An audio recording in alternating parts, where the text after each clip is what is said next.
তাকে আমাদের মা বোনদের প্যান্ডেলে হিজাব প্রদান করা হচ্ছে।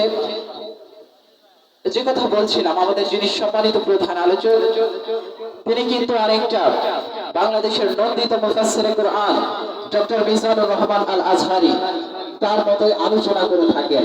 আপনারা যে অধীর আগ্রহে বসেছিলেন, সেই ফলাফল কিন্তু আপনারা অল্প কিছুক্ষণের মধ্যেই দেখতে পাবেন। সম্মানিত উপস্থিতি, একটি কথা না বললেই নয়, আপনারা দীর্ঘ সময় অপেক্ষা করেছেন এই সমাপনী অধ্যায়তে আসা পর্যন্ত। আমরা সেই অধ্যায়ে এসে উপস্থিত হয়েছি যেখানে জাগ্রত হবে হৃদয়, চোখে ভেসে উঠবে ইসলামের গৌরবময় ইতিহাসের উজ্জ্বল প্রতিচ্ছবি।